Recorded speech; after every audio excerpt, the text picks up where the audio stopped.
Well, all right, I'm back, and just wanted to follow up with the last video, The Dark Night of the Soul.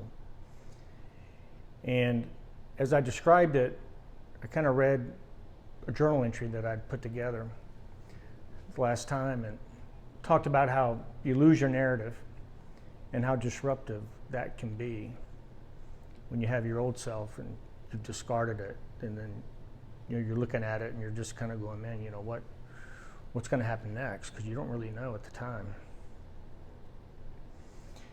And you have committed a form of suicide. And I wrote there in that log that the isolation, the removal of yourself from really all interaction, just to reconstitute, what's going to happen next.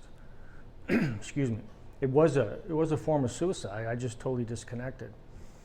And in the process, I know there's people in my life that felt like I just abandoned them and that I didn't want to be around them. And that just wasn't the case. You just don't have the capacity to really give much because you're just now learning about yourself. And during that whole process, mine was twofold. It was coming off of a relationship with a narcissistic person and being the codependent. I just got really broke down, and you just lose all sense of self-respect.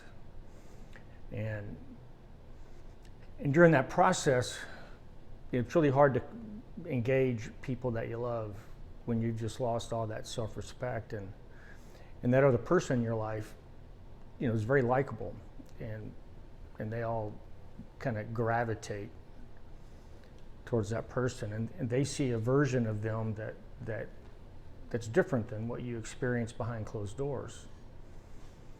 And the person that you first met and engaged with is very, very different, and it happens on a dime. And so it's embarrassing. There's a lot of shame, and so there's a lot of people in my life that I love that I totally disconnected from. And there's a part of me that says, yeah, I want to apologize for that. And then there's the other part of me that says, you get through the dark night of the soul and all you want to do is pat yourself on the back. You're just like, hey, man, that was a tough ride. I didn't know what was going on until it's almost over. And you realize that you may have even caused more damage, you recognize that your patterns of behavior were causing some problems, but in the process of healing from it, you created a whole nother set of problems. So with this video, I want to just take a look back, take a quick look back on what you learned, what I learned, and then take a quick look forward and what I'm anticipating or envisioning, visualizing what might be coming up next. And so when you get through it, you look back and you realize, man, this has been going on a long time, this pattern development and,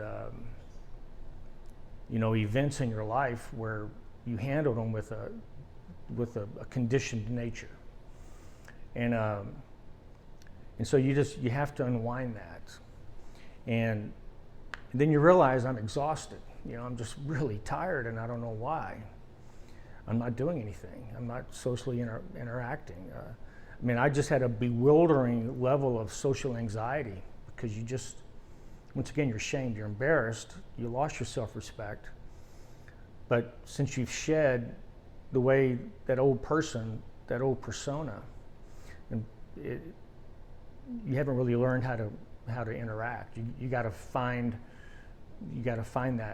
that image, that person that's going to be next. And going back to the Bible, once again, this isn't a Bible class, but it just speaks right to these issues, just right to the heart.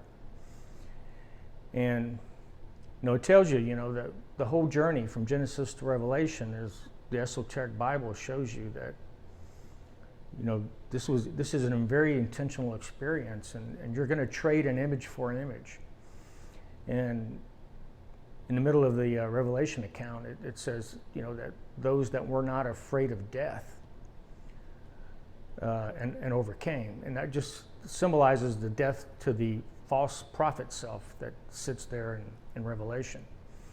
And Revelation makes no mention of the Antichrist. This isn't, the Antichrist is the persona before, the natural body persona. And I'm going to get into some of those in the later videos. In one of the videos before Revelation, I dove into it in the introductory videos, the one of 7. I went through a list of all the doctrines that I felt pushed us further away from the intent of what the Bible is actually saying, or the intended message. And these are doctrines that were developed by man in order to facilitate the practice of their religion. And really, in every case, I haven't found one that was helpful. And so I'm going to hit back on each one of those in an independent video and just dive in deeper. But so you realize it's been going on a long time, and you say, how did I miss that? And then then all your attachments have been revealed during the process. You see the things that were so important to you that when you get on the other side, you just go, why? That just wasn't important at all. A lot of it was conditioned needs of expressing yourself, and it goes back to the concept of love. Just what do I have to do to be loved? And then once you see those attachments, you're really careful on how you do the next thing, so that it's easy to acquire the next attachment. I mean, the pendulum can swing so far over as you're making these adjustments, and I got hardened, and I just put up these extremely rigid barriers just to protect my healing journey. At the time, I was cocooning, and it hurt, and I didn't want anybody to see it. And you look back, and every relationship that you have has been altered, primarily because you're not the same person, and so you have to make a determination. How much effort are you going to make in order to sustain a relationship or not? And then if you're coming off of a narcissistic relationship, that narcissistic person has changed every relationship that you have. And I know mine in particular it's taken me a while to really figure it out, but I was in that relationship when all my sons got married. And the only guy that their spouses know is the guy that was in that turmoil.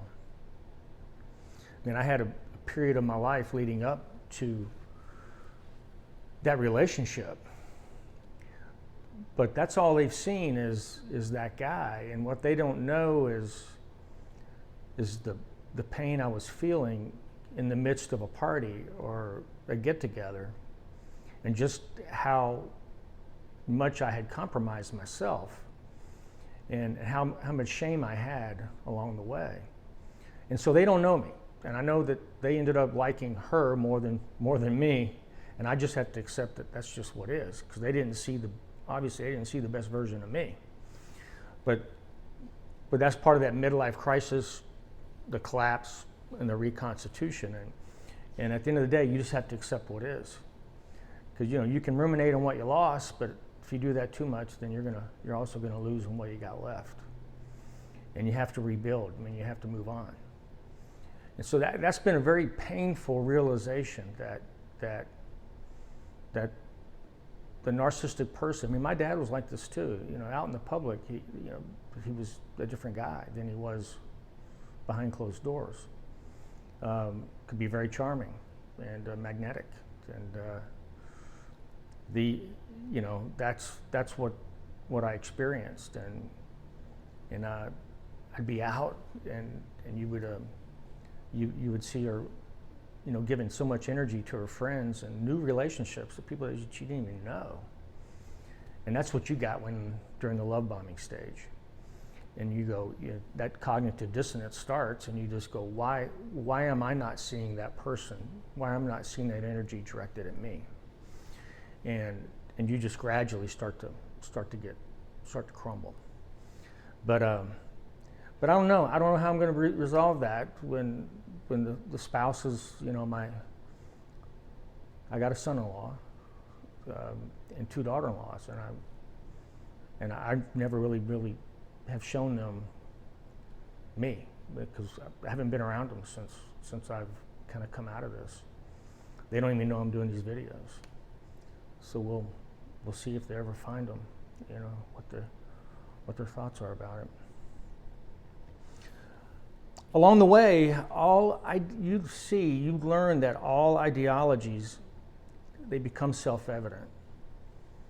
And then your relationship with them changes. And they've all but dissolved, because you know that there's not a single ideology practiced by man is helpful for spiritual ascension. And just to clarify, just to add more backbone to that, is it's a man-made construct, an ideology. And the only way an ideology has any validity is it's compared and judged against another. You won't find an ideology that sits out there alone without having needed to draw a comparison against another. And that's one of the reasons why I said earlier in one of the videos that the pursuit of your true spiritual nature, I don't see how it can be compressed into an institutional construct. It's so unique to each individual person. Now, I can see how developing a community where you can be encouraging each other, but to break that down into some form of ideology that, hey, here's what you do and here's how it happens, and it's only going to happen when you're ready. And that's another thing that you learn through this process, that whoever you're talking to, unless they're ready, it's pointless, and you're just going to sound crazy. And people go, hey man, how do I do it? How do I make it happen? And you just go, look, I can just tell you my story, but this is your deal, and you got to go in and figure it out. And I have no idea, what you're all tangled up with. And I was tangled up with a lot of things. There were a lot of things important to me that were just a construct of little Stu not knowing how to cope, or using coping mechanisms that were extremely outdated.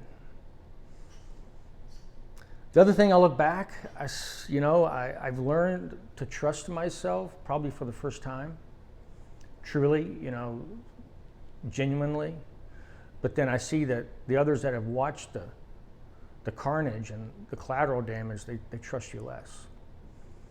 And that kind of gets back to the self-respect. I lost all self-respect during the process, and my boys lost respect in me. And I know there's an element of the shame and embarrassment that I felt, that I've projected it back at them, that's how they feel about me. And I can't help it. Whether it's true or not, it's just what I feel. And absent an opportunity to get to know each other again, I don't see how it's going to change. But in the process, everything's revealed. There's nothing that's not left untouched, and you come out of it with a level of trust that you didn't have before. Another thing I've learned, that the friends that you have that are genuine, they'll give you the benefit of the doubt. They'll hang in there with you. And I have a few. It's not many, but I have a few. The ones that really weren't genuine, or they were based on the old persona and the need for that guy to be of that nature, then they're gone. And there's really no need to bring them back into your life. It's not going to happen. And then you just have to trust that the relationships that are next are going to come to you.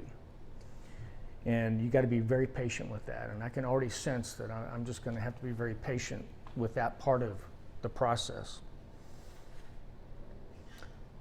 One thing I found and this is looking at a lot of different forums and sources of this information, this seems to be fairly universal. your core family, that family that you came from, your siblings and parents and what have you. I don't really have the parent experience because both my parents have passed before all this came to light. But my siblings, they just rejected out of hand. You know, my new belief system, and then giving any credence to the new guy. And they have a narrative that you need to fit in a box, and to keep their narrative alive, they got to keep you at the same place. And to see you move along and heal, it creates cognitive dissonance in them, because that's the kind of thing that they need to be doing. Because we were all afflicted in a very, very similar way. And then it kind of gets back to your own family. You know, I talked about it already a little bit, is they witnessed the collateral damage. They experienced the pain of you withdrawing, of the carnage. And they're not really likely to give you the benefit of the doubt. And that's kind of what I've felt, but it's also a consistent theme on the forums and the different places I go, you know, for sources of this is, and those three patterns. You got your core family, your siblings are going to say, nah. Your genuine friends are going to give you the benefit of the doubt, and then your own immediate family, they're going to be skeptical, and they're going to tend not to give you the benefit of the doubt. There's just been too much pain, and I get that, and that just may be one of those things you just have to accept. You know, it's like, I don't know when I'm going to have a third heart attack. You know, how much time you got left. And then you feel like there's people that expect you to apologize. Hey man, I'm just so sorry I went through this, and you know, you just, once you get through it, you're so grateful. Even no matter how painful it was, you wouldn't change where you ended up. It's so much more peace and authenticity that you wouldn't change it for anything. You just wished it didn't come at such a high price. But to apologize, you know, that's where you just got to say to the other side, you know, don't expect that of me. You should be happy for me, and that's how I feel about that.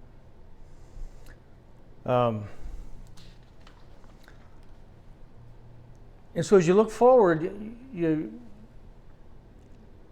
realize that it's, you know, I look at the next phase, that the world is superficial, and the world pulsates at the frequency of the collective unconsciousness, and it creates everything that we have to exist within in that collective unconsciousness. And I do see it as kind of a program. You know, the word illusion has been used, but it's something that changes with every thought of every person. So it's constantly changing, constantly evolving, and it's either taking us up out of the muck or it's sucking us back down in deeper. But it's superficial, and really most relationships are of that nature too, because they're easy to maintain. And the relationships, you say, you know, the meaningful ones they're going to come to me, and you just refuse. You can't manipulate those new relationships. They just have to be natural, and you can't be self-conscious about who you've become, and worried about how people may view this dialogue of a person that's awakened. Unless they're ready, and then unless they've experienced, there's just no way that they're going to be able to understand it. So those folks have got to start to learn that there is a genuine experience that has happened or does happen. And instead of dismissing it as the person's crazy or it's not relevant, I mean, I think the world in general has got to lighten up. And most of this comes from indoctrinated beliefs, mainly on the religious side. If someone's got a spiritual experience and claiming that they had an awakening, there's so much skepticism out there that it's impossible for relationships from that angle ever get developed. You just learn to accept what is. That's one thing that I've learned at this point is in my isolation, I left the religious community. And I would like to find a place where you could congregate and interact. And I may try to do that. But right now, I just don't know where that would be. There's no desire to attach. The what is. There's just nothing there that I have such a want for that I can attach to it. And you have to be careful that it doesn't happen, because that is our natural tendency. Even if you've awakened and you still have that ego self part of you that is begging to get out, and you just got to keep it in check. The next thing I look forward, love is, in the construct of this world, is 100% conditional. It's just the nature of the natural body. It always comes with an expectation. And then I go, the relationship that I have with Source when I'm in meditation or just conscious, it is unconditional love, and it's sufficient. You don't really need any more than that, because it's so much more than you've ever experienced in the conditional nature, and it's peaceful, and it comes without pain. Where love in the world, the conditional nature of it, it comes with pain. And me and my wife, we kind of found this out together. We navigate through this together, and that's a really exceptionally unusual thing. But the avoidance of a conditional love situation is offset. I mean, it's compared to the nature of unconditional love, Source, and it's phenomenal. Looking forward, and knowing, unless someone's ready to talk about it, you should just keep your mouth shut. And that's how I feel. It's like I can talk to this camera and get it out there, and know that folks that are going to be interested in seeing stuff like this, will watch it eventually. I got a handful of people out there that are looking at this, but it's a lot safer talking into a camera than talking about it out there. One thing I found looking forward is that you feel a powerful pull to explore your heretofore hidden creative desires, and you instead of just living in the world and accomplishing things for the sake of meeting, dysfunction. You feel that innate creative nature about yourself, and I like to write. I had no idea that would be something that I would want to do. I like human psychology. I'm just shocked at what the Bible has to say about it, how explicit, how clear it is. Esoterically, and how it all connects so perfectly. And I can say this unequivocally, I say it, it's going to sound presumptuous as hell, but the book that I wrote, From Genesis to Revelation, a story you find yourself in, it brackets the Bible, Genesis to Revelation. And the beginning matches the ending, and the ending matches the beginning. But you got to get the beginning right. And that's not easy, because it's very, very different than what the religious doctrines had ingrained in my mind heading into it. But with that, because they match up, every single story in the Bible, taken with that imagery in mind, connects perfectly. It's just amazing. And you can go to any book, any chapter, and it syncs up. You just got to get that symbolism and see how it all connects. And it's all about the inner self. That's the esoteric. It's all about the inner self.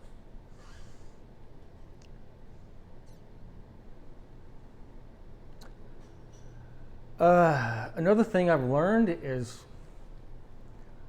that entertaining any errant thought, regardless if you've acted upon it or not, and hopefully you haven't if it's truly errant, but even if it comes in and you contemplate it, it's there to teach you something. There's something that you probably need to go back in and kind of meditate on that for a while and figure out, why would that thought come in? Why would I allow that impulse to turn into a thought that I would actually ponder? That's just telling you that there's something else for you to take a look at. I've learned that looking forward, that true self-respect comes at a really, really high price, and it's worth protecting. I was really careless with it, and I won't be going forward. You have to respect yourself, and I did a lot of things that caused me not to, and you just can't let that happen again. And then with that, because you have self-respect, any form of environment where you feel like you're being judged or compared to the old guy, and it's just like, hey, I can smile, I can give a little nod, and I can just exit stage left, but I'm not going to hang around and absorb that kind of judgment. It's just unhealthy. Then you also learn that your sense of control that you thought you had was just an illusion. I was a control freak, and that's one of those natures of a codependent, trying to achieve and excel to be accepted and affirmed and admired. You don't really have control. And the more you try to control to keep something from happening, it's like the things you fear you attract. And I learned that the hard way. And so moving forward, I will try everything I can to not feel like I have to control, but just know that if I'm not in the right place, then I'd be somewhere else. So I'm right where I should be. And I'm doing exactly what I should do until I'm not, until it's made evident that there's something else for you to be doing. And just trust that that's what's designed for me will come, and that I don't need to control it, because it's an illusion. It's not really real. But moving forward, like I said in the last video, I'm not a codependent anymore, man, thank God. I don't really want this to be a codependent narcissist channel. I'll talk about probably a little bit more about it as situations provide for, but there's so many great forums out there for you to get that information, and I don't want to live in the past. I don't want to live in that mind. I'm not a therapist, so I don't have to go there unless I choose to. So going forward, there's just a whole lot more to experiential spirituality than going through that type of event, and there's just a whole lot that the Bible has to say that I'd like to be able to show you. But with that, that's kind of the end of that little series of talking about me and kind of correlating the experiences to, the world of codependency and narcissism and cognitive dissonance in general. So, till next time, see you later. Bye-bye.